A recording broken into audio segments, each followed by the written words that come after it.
Good afternoon, students. Today we are going to discuss about molecular formula. Students, you are very well known with the fact about molecular formula earlier also, but here in comparison to empirical formula we have to discuss it. Okay, so for this, students, let us start. Basically, as our topic is molecular formula, and as we have seen when we have studied about empirical formula, that empirical formula is basically it is the formula of a compound which represents only atomic ratio.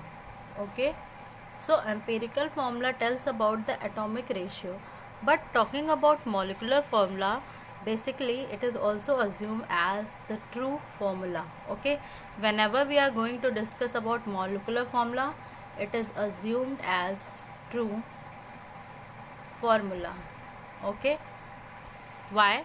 Because the molecular formula of a compound is the chemical formula which represents its true formula. Why it is so? Because it expresses the actual number of atoms of various elements present in one molecule of a compound.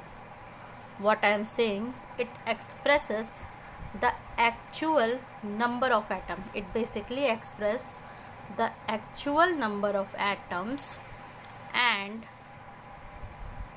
to the various elements present in one molecule. Okay, so whenever we are considering a molecule, molecular formula will simply tell about the actual number of atom of various element present in the molecule.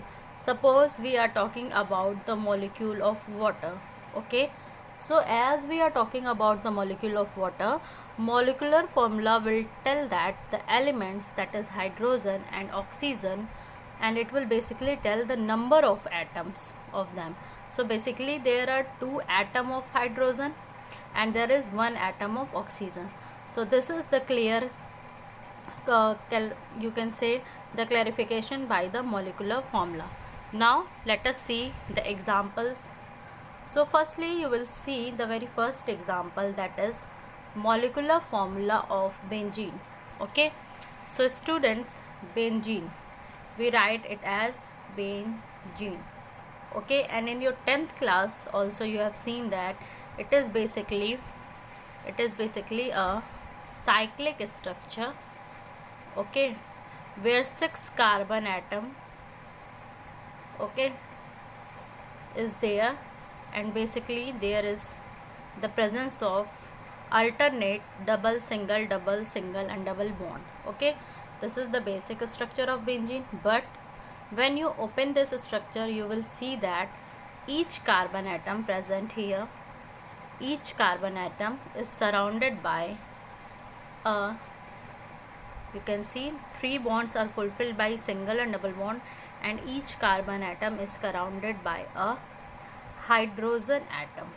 Okay, each carbon atom is surrounded by a hydrogen atom. So basically whenever you are going to tell its molecular formula, you can easily say that the molecular formula of benzene is C6H6. That is, one molecule of benzene contains 6 carbon atom and 6 hydrogen atom. Okay, now students, coming to the second, that is molecular formula of hydrogen peroxide. So whenever anybody says that hydrogen peroxide, okay, you are not familiar with this earlier, you have only got it by its name. Basically its formula is given as HOOH.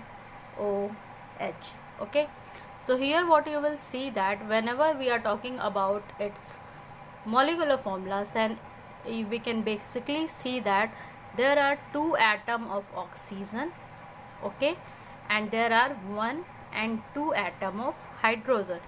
So the molecular formula in case of hydrogen peroxide tells that or suggests that one molecule of hydrogen peroxide contains 2 atom of hydrogen, and it also contains 2 atom of oxygen. So students, this is about the molecular formula. In our next video, we will discuss about the relationship between empirical formula and molecular formula.